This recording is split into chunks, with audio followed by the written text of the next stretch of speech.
Donc c'est toujours ce joyeux désordre de la création et de la vie, donc une atmosphère bohème qui, au fond, ne va jamais quitter ses ateliers, même quand Picasso, à la fin de sa vie, à Mougins, dans le Midi, dans le château de Vauvenargues, à Aix-en-Provence, c'est-à-dire dans des demeures riches, somptueuses. Il est passé de la petite pièce de misère au château, garderont toujours cet esprit d'accumulation, où des choses absolument infimes, sans valeur, vont côtoyer les plus grands chefs-d'œuvre qu'il a rassemblés tout au long de sa vie, mais aussi des œuvres maîtresses qu'il a collectionnées.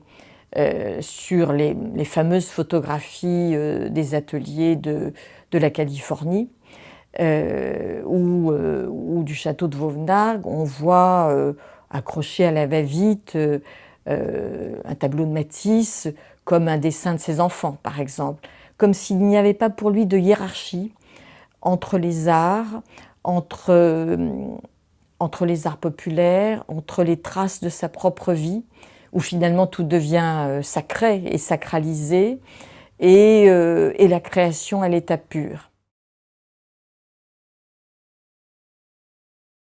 Lorsque Picasso rencontre Jacqueline, sa dernière épouse, c'est à Vallauris qu'il va la rencontrer, chez les Ramier, pour lequel il avait créé ses céramiques.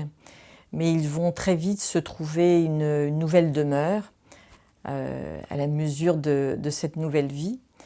C'est la Californie, au-dessus de Cannes, donc sur la Côte d'Azur.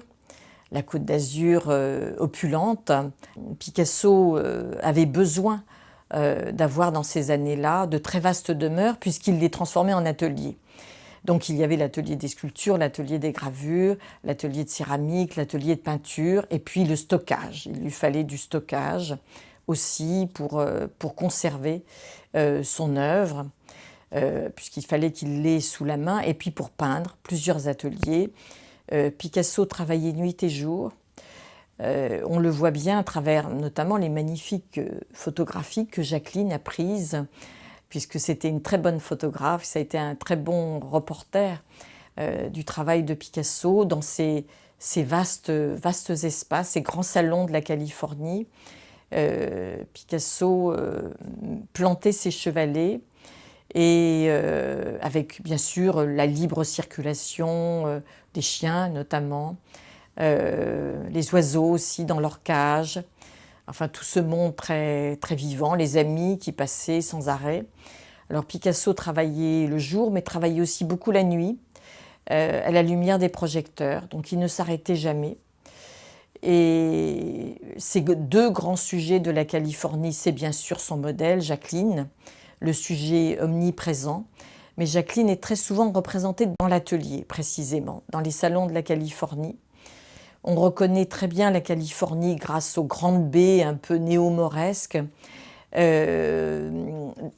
Dans ces baies se devine le magnifique jardin de la Californie, avec les grands palmiers typiques de la Côte d'Azur, qui sont aussi en quelque sorte un clin d'œil de Picasso à Matisse, qui lui-même était à Vence et qu'il a vu très très souvent lors de son séjour dans le Midi. Matisse était impotent déjà dans ces années-là, ne sortait plus de son atelier, donc c'est Picasso qui allait le voir. Et il porte tous ces ateliers de la Californie, fondés sur la couleur, sur une ligne tout en arabesque, porte vraiment l'empreinte aussi orientaliste en quelque sorte de Matisse. Jacqueline dans l'atelier, c'est aussi Jacqueline qui fait corps avec le rocking chair, donc tout en courbe, signe de rythme, de repos. On voit très souvent des photographies, notamment de Duncan, où pendant que Picasso travaille, Jacqueline veille en retrait, se balançant dans le rocking chair. Donc c'est vraiment un être d'apaisement, de réconfort pour cet homme qui était l'énergie et la vitalité fait homme. Et ces ateliers, très vite, cet atelier de la Californie va être supplanté par une autre demeure extraordinaire, celle du château de Vauvenargues. Donc grand château XVIIe, tel qu'il en existe aussi dans le Midi, mais cette fois dans les terres, à une vingtaine de kilomètres d'Aix-en-Provence, ville que Picasso chérissait entre toutes, puisque c'est vraiment la ville de Cézanne. Cézanne, notre maître à tous, a dit Picasso, Matisse aussi l'a dit, le maître d'une génération. Et lorsque l'on est sur la terrasse du château de Vauvenargues, on est face à la montagne Sainte-Victoire. Donc la montagne Sainte-Victoire, c'est vraiment le modèle emblématique de Cézanne, mais c'est aussi le modèle emblématique de toute la peinture du XXe siècle, et même encore aujourd'hui, du XXIe siècle. C'est vraiment une espèce de signe mythique dans l'espace. Et c'est très émouvant de penser que Picasso a souhaité être finalement en face à la fois fraternel, mais aussi rival face à Cézanne.